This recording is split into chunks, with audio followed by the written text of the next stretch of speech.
नमस्कार, जोहार। मैं पूनम और आप देख रहे हैं 24 झारखंड न्यूज। चलिए जानते हैं झारखंड की सुबह से लेकर शाम तक ही तमाम बड़ी खबरों को।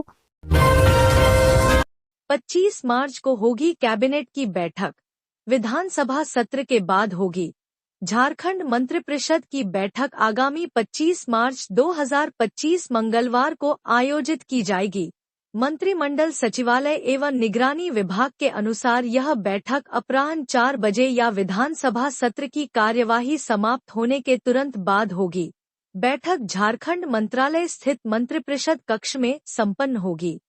बैठक में राज्य सरकार के महत्वपूर्ण नीतिगत फैसलों पर चर्चा और संभावित निर्णय लिए जाने की उम्मीद है। झारखंड में जल्द होगी 4,919 पदों पर पुलिस की बहाली। भाजपा विधायक के सवाल पर मंत्री ने सदन में दिया जवाब। झारखंड विधानसभा में राज्य में पुलिस बल की कमी और 8 घंटे से अधिक ड्यूटी लेने का मामला उठा। बाघमारा से भाजपा के विधायक शत्रुघ्न महतो ने तारांकित प्रश्न के जरिए सदन के माध्यम से सरकार को बताया कि राज्य में पुलिस बल की काफी कमी है, जिसके कारण अपराध का ग्राफ लगातार बढ़ रहा है। साथ ही पुलिसकर्मियों से 24 घंटे काम लिया जा रहा है। शत्रुघ्न महतो ने जल्द से जल्द पुलिस की बहाली और नियम संगत सेवा लेने की मांग की। जल्द होगी नियुक्ति, विशेष परिस्थिति में ली जाती है ज्यादा ड्यूटी। सदन में जवाब देते हुए प्रभारी मंत्री योगेंद्र महतो ने कहा कि राष्ट्रीय स्तर के हिसाब से पुलिस बल की संख्या कम नहीं बल्कि ज्यादा है। साथ ही 4,919 पदों की नियुक्ति प्रक्रिया शुरू कर दी गई है। जल्द ही नियुक्ति करके पुलिस कर्मियों की और कमी जो महसूस हो रही है उसे जल्द पूरा कर लिया जाएगा। इस पर भाजपा विधायक शत्रुघ्न महतो ने कहा कि पिछले 1.5 साल से प्रक्रिया चल रही है कि बात सुनते आ रहा हूं, लेकिन सवाल है कि आखिर ये कब पूरा होगा।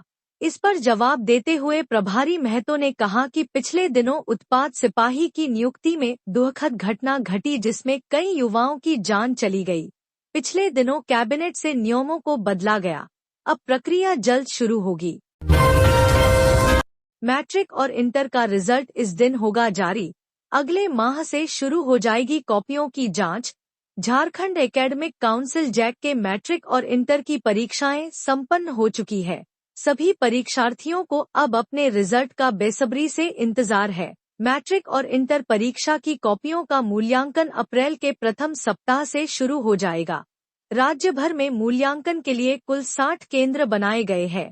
रिजल्ट का प्रकाशन 10 जून तक हो जाएगा। सभी केंद्रों पर कॉपियों का मूल्यांकन सीसीटीवी कैमरे की निगरानी में होगा। काउंसिल ने कॉपियों के मूल्यांकन के लिए तैयारियां शुरू कर दी है। 24 मार्च 2025 को सभी जिलों के ट्रेजरी से उत्तर पुस्तिकाओं को निकाला जाएगा। इस सप्ताह के अंत तक उत्तर पुस्तिकाएं सभी मूल्यांकन केंद्रों पर पहुंच जाएगी। अप्रैल माह के प्रथम सप्ताह से मैट्रिक और इंटर की कॉपियों का मूल्यांकन शुरू हो जाएगा। राज्य भर में कॉपियों के मूल्यांकन के लिए लगभग 10,000 परीक्षकों का चयन किया जाएगा। सभी परीक्षक मूल्यांकन केंद्र में सीसीटीवी कैमरे की निगरानी में उत्तर पुस्तिकाओं का मूल्यांकन करेंगे। मैट्रिक और इंटर के कॉपियों का मूल्यांकन अप्रैल माह के अंत तक पूरा हो जाएगा। कॉपियों के मूल्यांकन के बाद मई के अंतिम सप्ताह से रिजल्ट जारी करने की प्रक्रिया शुरू हो जाएगी। मैट्रिक के अलावा इंटर के तीनों सड़क किनारे ट्रक या ट्रेलर खड़ा करने वालों की खैर नहीं, पुलिस करेगी कड़ी कार्रवाई। रांची और इसके आसपास के इलाकों में अब रात के समय सड़क किनारे ट्रक या ट्रेलर खड़ा करने वाले चालकों से अब जुर्माना वसूला जाएगा। रांची पुलिस ने सड़क किनारे खड़ी गाड़ियों की वजह से हो रही सड़क दुर्घटनाओं को रोकने के उद्देश्य से यह आदेश जारी किया है। इस संबंध में ट्रैफिक एसपी ने 8 ट्रैफिक थाना प्रभारियों को जांच और निरीक्षण की जिम्मेदारी सौंपी है। जगन्नाथपुर, डोरंडा, कोतवाली, लालपुर, डेली मार्केट, खेलगांव, पंडरा और गोंडा ट्रैफिक थाना प्रभारियों को अपने क्षेत्र में रात को औचक निरीक्षण करने का आदेश दिया गया है। हाईवे, रिंग रोड और मुख्य सड़कों पर थाना प्रभारियों की विशेष निगरानी रहेगी। रात को मुख्य सड़कों के किनारे ट्रक या ट्रेलर खड़ा करने वाले चालकों से जुर्माना वसूला जाएगा। थाना प्रभारियों को इस दौरान ड्रिंक एंड ड्राइव अभियान चलाने का भी निर्देश दिया गया है। जारी आदेश में कहा गया है कि देर रात सड़क किनारे ट्रक और ट्रेलर खड़ा कर चालक सो जाते हैं या फिर आसपास के इलाकों में टहलते रहते हैं। ऐसे में कई बार दूसरे वाहन सड़क किनारे खड़े ट्रकों से टकरा जाते हैं। इन दुर्घटनाओं में कई बार लोगों की मौत हो जाती है। ताजा उदाहरण कोकर के RLSY कॉलेज के समीप का है, जिसमें स्कॉर्पियो चालक ने सड़क किनारे खड़े एक ट्रक को टक्कर मार दी थी, जिससे कार पर सवार 3 छात्रों की दर्दनाक मौत हो गई थी। रांची में बनेगा नया सचिवालय भवन और मार्केटिंग कॉम्प्लेक्स।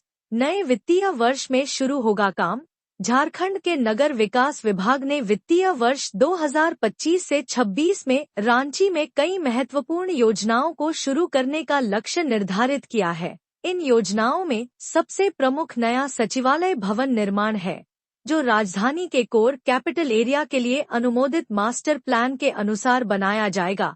इसके अलावा रांची में अपर मुख्य सचिव, प्रधान सचिव, सचिव और अन्य अधिकारियों के सरकारी आवासों की कमी को देखते हुए नए आवासों का निर्माण भी किया जाएगा। इसके लिए नए वित्तीय वर्ष में काम शुरू किया जाएगा। कोर कैपिटल एरिया में बुनियादी ढांचे का विकास भी प्रस्तावित किया गया है। इसमें सचिवालय भवन, वरिष्ठ अधिकारियों के लिए आवास परिसर, सड़क, पेयजल, बिजली, सीवरेज, ड्रेनेज जैसी बुनियादी सुविधाओं का विकास किया जाएगा। सचिवालय भवन निर्माण का प्रस्ताव पहले रघुवर सरकार के समय आया था। वर्ष 2019 में इसके लिए 68 एकड़ भूमि और 1617 करोड़ रुपए की योजना लागत अनुमानित की गई थी, लेकिन यह योजना शुरू नहीं हो पाई। अब वर्ष 2025 में नए सचिवालय भवन के लिए DPR और डिजाइन का काम शुरू करने का लक्ष्य रखा गया है। यह योजनाएं रांची के शहरी विकास को एक नई दिशा देने में महत्वपूर्ण भूमिका निभाएंगी। प्राइवेट स्कूल की मनमानी पर 2.5 लाख तक जुर्माना लगा सकती है कमेटी। मंत्री रामदास सोरेन ने सदन में दिया जवाब। झारखंड विधानसभा में प्राइवेट स्कूल की मनमानी और रीएडमिशन के नाम फीस बढ़ोतरी का मामला उठा। सोमवार को विधानसभा में ध्यानाकर्षण के माध्यम से झरिया की विधायक रागिनी सिंह ने कहा कि प्राइवेट स्कूल में रीएडमिशन के नाम पर हर साल 10 से 20% तक फीस बढ़ा दी जाती है। साथ ही किताबों में भी कमीशन वसूलने का काम किया जाता है। स्कूल द्वारा किसी खास दुकान से ही किताब खरीदने के लिए कहा जाता है। रागिनी सिंह ने कहा कि प्राइवेट स्कूल गरीब का खून चूसने का काम कर रहे हैं। अध्यक्ष महोदय, सदन में जवाब देते हुए शिक्षा मंत्री रामदास सोरेन ने बताया कि प्राइवेट स्कूल की मनमानी रोकने के लिए शुल्क समिति का गठन स्कूल में किया जाता है, जिसमें परिजन के साथ साथ स्कूल के शिक्षकों को भी कमेटी में रखा जाता है।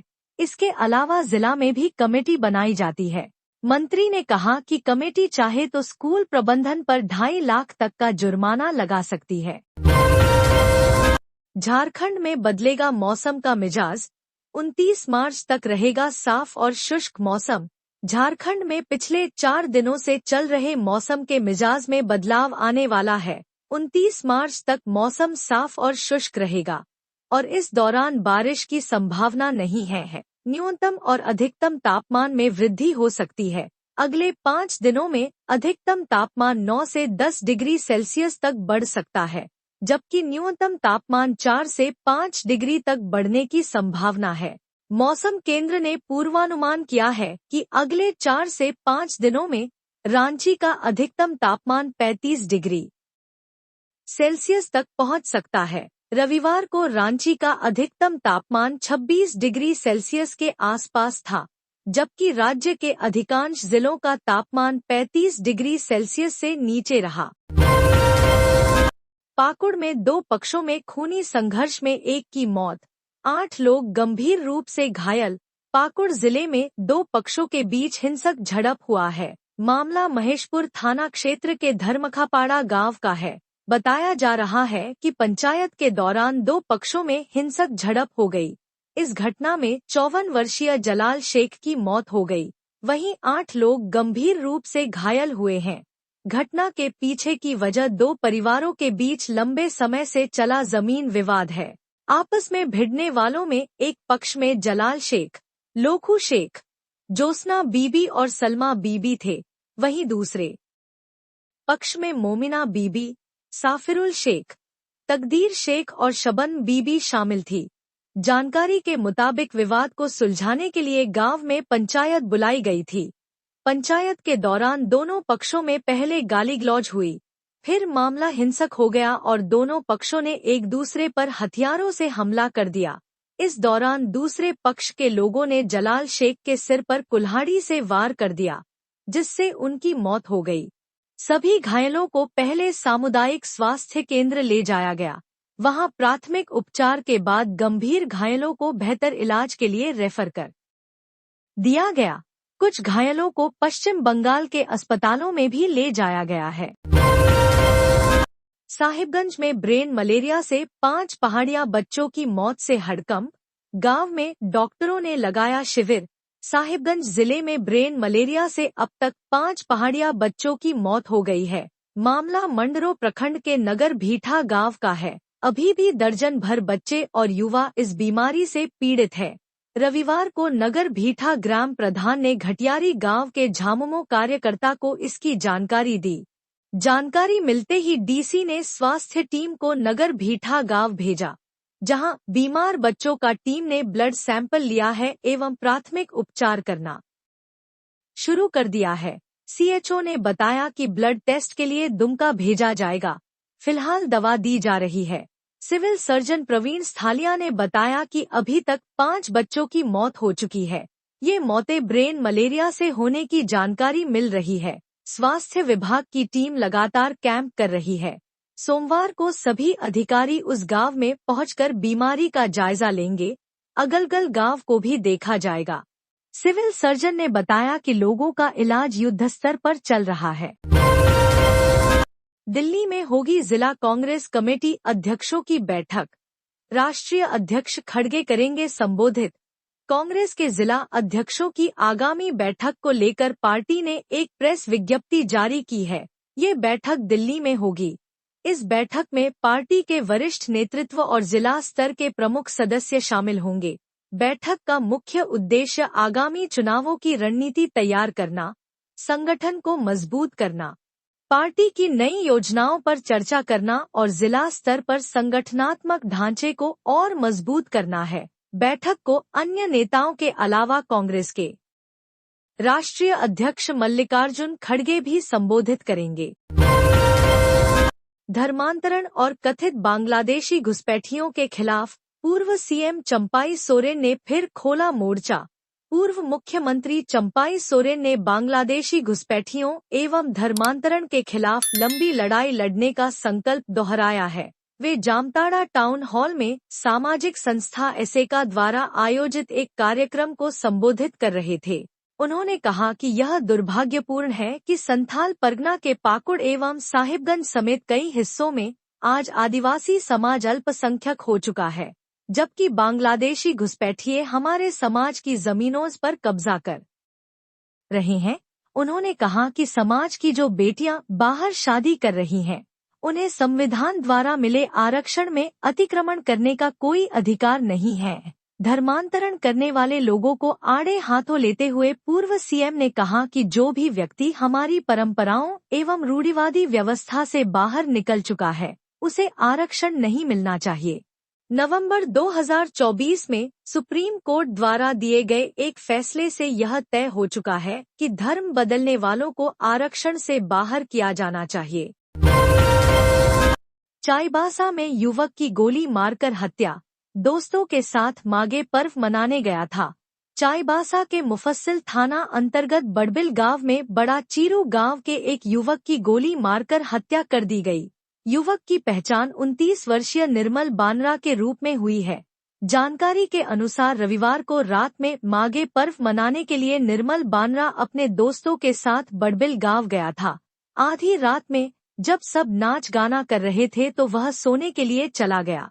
वहां अपने एक दोस्त के घर में सो रहा था। किसी अज्ञात अपराधी ने आकर उसे गोली मार दी, जिससे उसकी मौके पर मौत हो गई। पुलिस घटना की छानबीन में जुट गई है। झारखंड हाईकोर्ट ने हेमंत सरकार और यूपीएससी को जारी किया नोटिस। बाबूलाल मरांडी ने दाखिल की थी याचिका। झारखंड डीजीपी अनुराग गुप्ता की नियुक्ति के खिलाफ नेता प्रतिपक्ष बाबूलाल मरांडी की याचिका पर सोमवार को सुनवाई हुई। अदालत ने प्रार्थी का पक्ष सुनने के बाद राज्य सरकार, यूपीएससी सहित अन्य प्रतिवादियों को नोटिस जारी किया है। मामले की अगली सुनवाई 16 जून को होगी।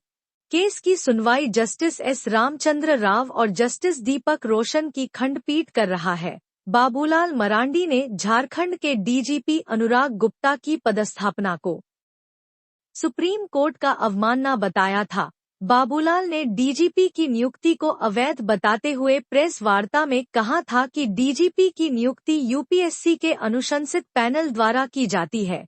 इसके बावजूद हेमंत सरकार ने यूपीएससी को दरकिनार कर अपनी मर्जी से उन्हें डीजीपी बना दिया, जबकि सुप्रीम कोर्ट का स्पष्ट निर्देश है कि जब तक राज्य सरकार कोई नया कानून नहीं बनाती, तब तक यूपीएससी की प्रक्रिया से ही नियुक्ति होगी।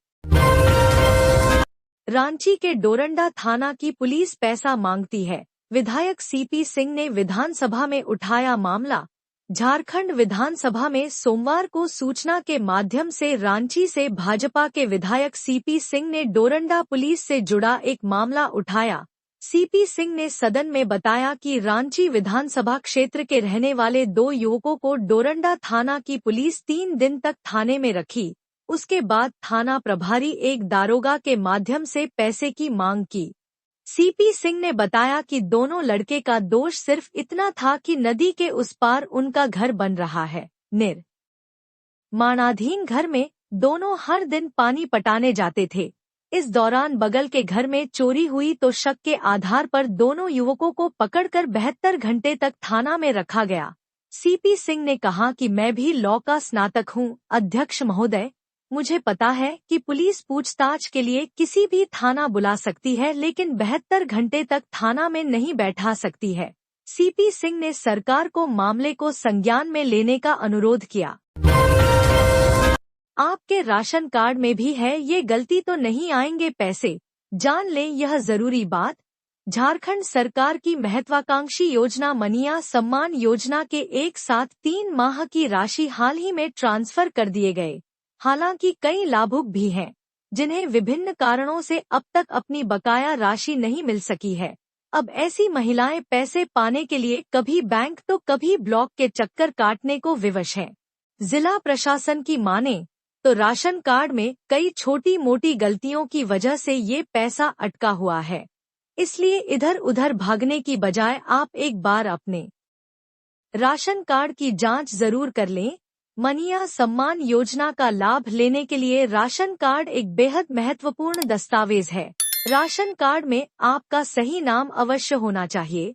इसलिए अगर आप भी मनिया सम्मान योजना का पैसा न मिलने के कारण ब्लॉक का चक्कर काट रहे हैं, तो एक बार यह जरूर देख ले कि आपका नाम राशन कार्ड में सही लिखा हुआ है या नहीं। प्रशासन ने यह भी बताया है कि राशन कार्ड का केवाईसी न होने के कारण भी कई लोगों का पैसा रुक गया है। इसलिए इसकी भी जांच जरूर कर लें।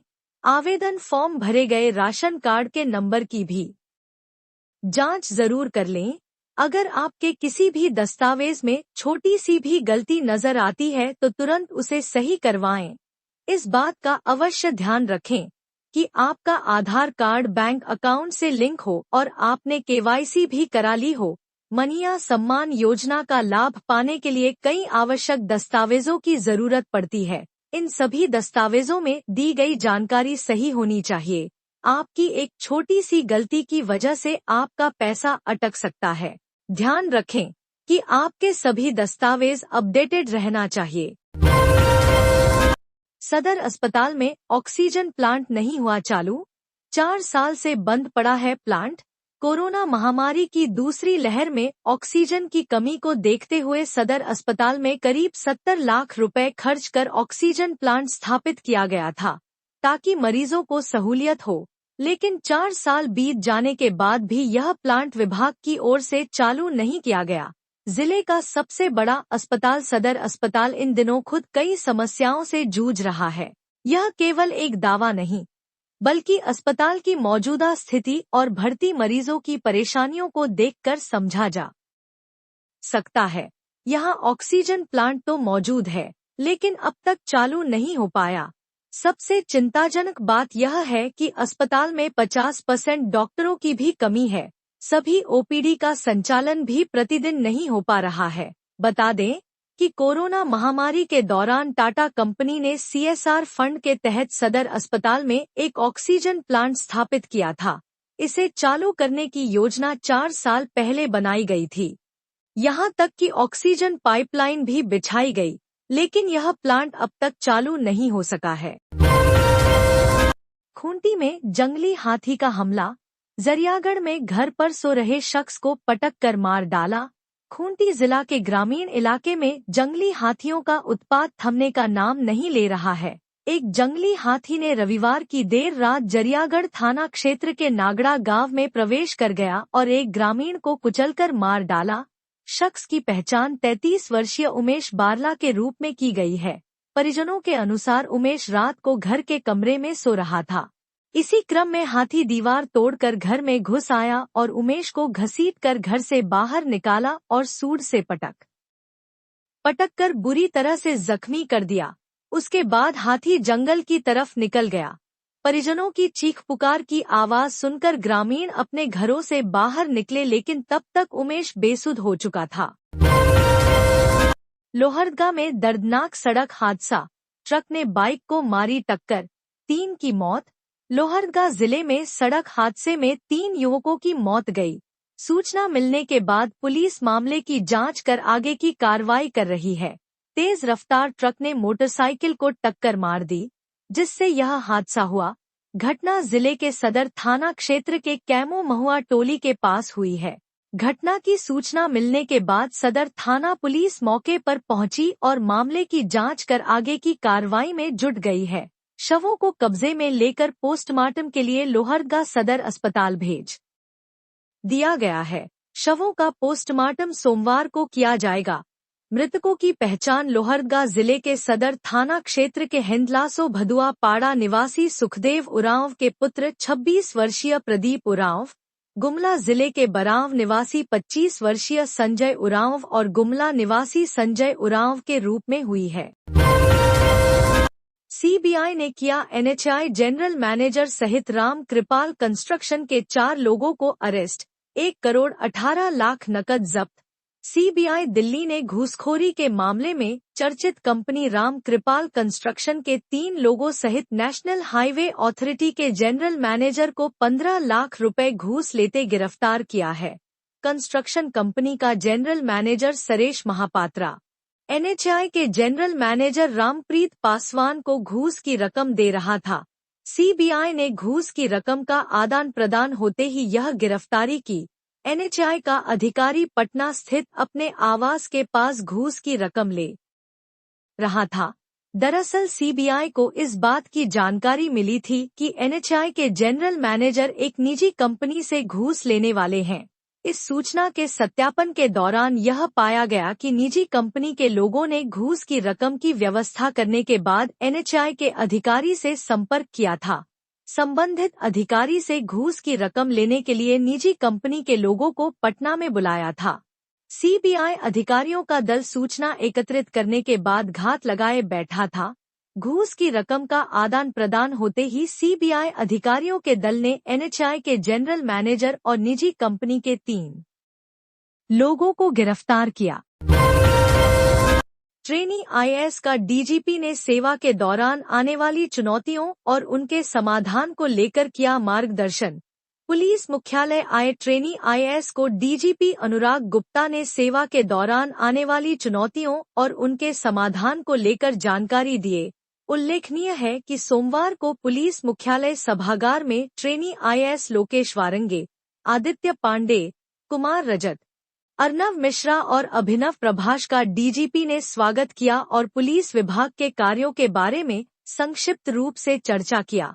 डीजीपी ने ट्रेनी अधिकारियों को अपने संबोधन में प्रशासनिक समन्वय, पुलिस कार्यप्रणाली, नक्सल, साइबर क्राइम, पुलिस आसूचना तंत्र, महिला उत्पीड़न, आपदा प्रबंधन, कानून, विधि व्यवस्था प्रबंधन और आंतरिक सुरक्षा के बारे में संक्षिप्त रूप से जानकारी दी। उन्होंने परीक्षमान अधिकारियों को सेवा के दौरान आने वाली चुनौतियों तथा उनके प्रभावी समाधान के विषयों में मार्गदर्शन दिया। साथ ही सभागार में उपस्थित सभी वरीय पुलिस पदाधिकारियों द्वारा भी ट्रेनी आईएएस के साथ अपने अपने विभागों के कार्यों के संबंध में संक्षिप्त रूप से जानकारी साझा किया गया। इस अवसर पर झारखंड पुलिस के कई अधिकारी उपस्थित थे। प्रदीप यादव ने कहा, जातीय जनगणना कराने में सरकार इतनी सुस्त क्यों है? सरना कोड को भी जातीय जनगणना में मिले जगह। जातीय जनगणना में देरी को लेकर विधानसभा में कांग्रेस विधायक दल के नेता प्रदीप यादव द्वारा उठाए गए सवालों का जवाब देते हुए राज्य सरकार ने आज घोषणा की कि अगले वित्तीय वर्ष में इस प्रक्रिया को पूरा कर लिया जाएगा। प्रदीप यादव ने सरकार की सुस्ती पर सवाल उठाते हुए कहा, तेलंगाना ने हमसे बाद में शुरू किया, फिर भी उनका काम पूरा हो गया, लेकिन हमारी सरकार अभी तक ढीली रवैया अपनाए हुए है। उन्होंने जातीय जनगणना में सरना कोड को शामिल करने की मांग भी की है। इस दौरान यादव ने कांग्रेस नेता राहुल गांधी के उस बयान का जिक्र किया जिसमें राहुल जातीय जनगणना को समाज का एक्सरे बताते हैं। यादव ने इसे आगे बढ़ाते हुए कहा, राहुल जी कहते हैं कि यह समाज का एक्सरे है, लेकिन मेरा मानना है कि यह एक्सरे नहीं बल्कि समाज का एमआरआई है जो हर पहलू को गहराई से दिखाएगा। गौरतलब है कि जातीय जनगणना का मुद्दा कांग्रेस और झामुमो दोनों के चुनावी घोषणा पत्र का हिस्सा रहा है। दोनों पार्टियों ने इसे एक महत्वपूर्ण वादा बताते हुए जनता के सामने रखा था। ऐसे में यह विषय न केवल राजनीतिक रूप से संवेदनशील है बल्कि जनता के बीच भी चर्चा का केंद्र बना हुआ है। बाबूलाल मरांडी का आरोप, पिछड़ा वर्ग का हक छीनकर अल्पसंख्यक को आरक्षण दे रही कांग्रेस। नेता प्रतिपक्ष बाबूलाल मरांडी ने आरोप लगाया है कि कांग्रेस पार्टी का इतिहास पिछड़ा विरोधी है। आज भी कांग्रेस पार्टी इसी परंपरा को आगे बढ़ा रही है। कभी पिछड़ा वर्ग आयोग को यही कांग्रेस पार्टी ने संवैधानिक मान्यता नहीं दी थी। कहा, कर्नाटक की कांग्रेस सरकार विलुप्तीकरण की राजनीति में इस कदर अंधी हो गई है कि उसने ओबीसी समुदाय के आरक्षण में सेंध लगाकर सरकारी ठेकों में मुस्लिम समुदाय को 4% आरक्षण प्रदान कर दिया है। कहा कि जो राहुल गांधी संविधान की लाल किताब लेकर पूरे देश में घूमते हैं और ओबीसी समुदाय के प्रति घड़ियाली आंसू बहाते हैं, उनके नेतृत्व में यह निर्णय न केवल अल्पसंख्यक विलुप्तीकरण की पराकाष्ठा है बल्कि ओबीसी, एससी और एसटी समुदायों के संवैधानिक अधिकारों पर एक खुला हमला भी है। तो ये थी आज की झारखंड की टॉप बड़ी खबरें। इसी तरह झारखंड की हर छोटी से बड़ी खबर देखने के लिए आप हमारे चैनल 24 झारखंड न्यूज़ को सब्सक्राइब कर लें। तो हमें दीजिए इजाज़त, फिर मिलते हैं अगले न्यूज़ में।